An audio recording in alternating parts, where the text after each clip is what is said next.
One of the most prominent parts of gaming history was the 16-bit era. This was due to the amount of quality titles that were produced throughout the generation.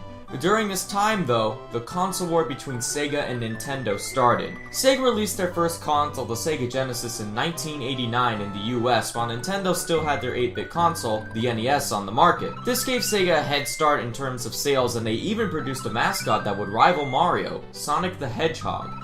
Anyone looking at this situation would say that Nintendo was doomed, especially since Nintendo was not ready to release their next console in the US. 2 years after the release of the Sega Genesis, the Super Nintendo was released, and it was a success.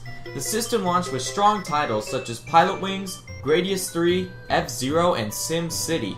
The final launch title, though, was Super Mario World, which has received praise for being the best Mario game of all time. This game ensured that the Super Nintendo would succeed despite the console releasing 2 years after the competition. While many gamers had fun with the game back in 1991, it's important to ask if it retains the same quality that it had long ago.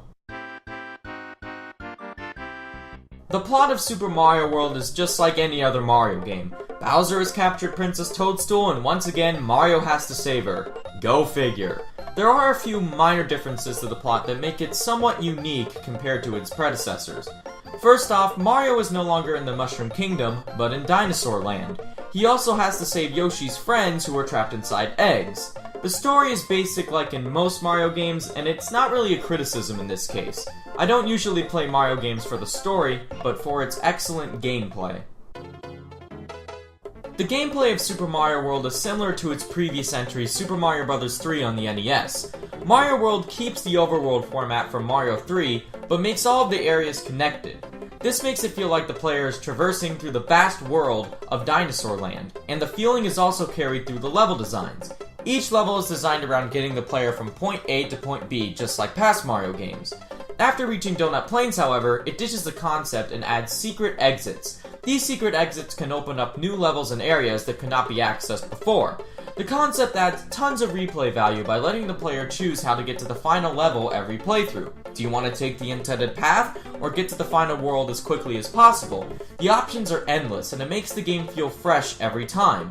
Don't worry about missing the secret exits, though, because any level that has one will be marked with a red circle, unlike some other game I know. Despite the change to the overworld, the gameplay stays true to its roots. Mario's control is fluid, which makes any death the player has their fault. In fact, this is the best the plumber has ever controlled in a 2D game.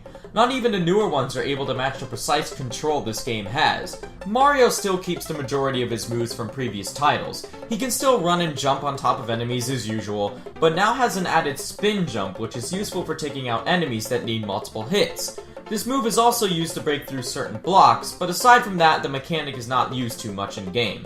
It would have been nice to see if they fleshed out some of the level designs to fit around the new move, but it's not a big deal. Along with Mario's moves, he still has his classic power-ups. There's the Super Mushroom, which allows Mario to take an extra hit, and the Fire Flower. The Fire Flower behaves like it always does, but when an enemy is defeated, it releases a coin.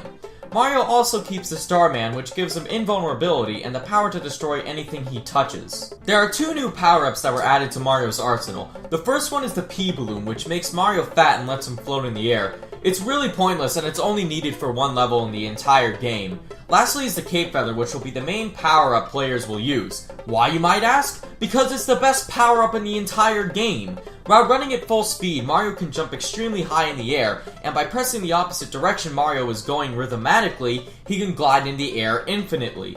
He can also gain more height if the player presses the D-pad at the right time. With this ability in hand, it eliminates any challenge the game has. You could skip over entire levels that would end up giving you a challenge otherwise. That's not all, however. By holding down the jump button in the air, Mario descends slowly to the ground, making any platforming challenge a breeze. Hitting the run button on the ground or in the air will have Mario attack enemies with his cape, and by continually pressing the button, Mario will perpetually spin and it keeps him safe from projectiles as well. This is without a doubt the best power-up to ever be in a Mario game, but that doesn't make up for the lack of power-ups. There are only 5 power-ups in the entire game Mario can use, which in my opinion is a downside due to the amount of power-ups that were in Mario Bros. 3.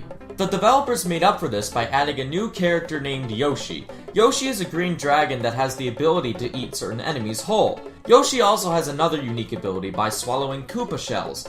In this game, the enemy Koopas have different colored shells, and when Yoshi eats one, he gains a special ability.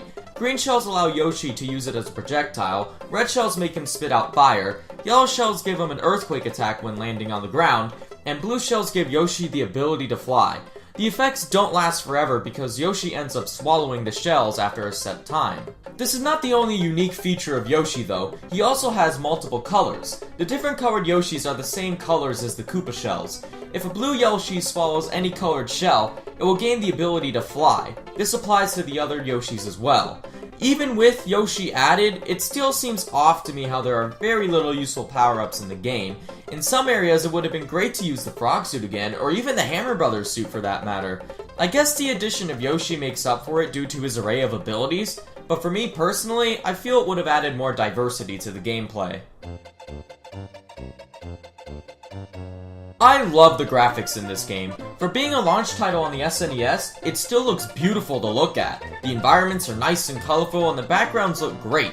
With that being said, I do think the graphics have aged a little. There are plenty of later titles on the system, such as Yoshi's Island or Chrono Trigger, that really do show that Mario World was a launch title in terms of graphics. The soundtrack is another highlight of this game. A lot of these tunes are atmospheric, such as the main theme and the ghost houses. The overworld theme is also just as good as the original Mario theme in my opinion, and all the music will be stuck in your head for a long time.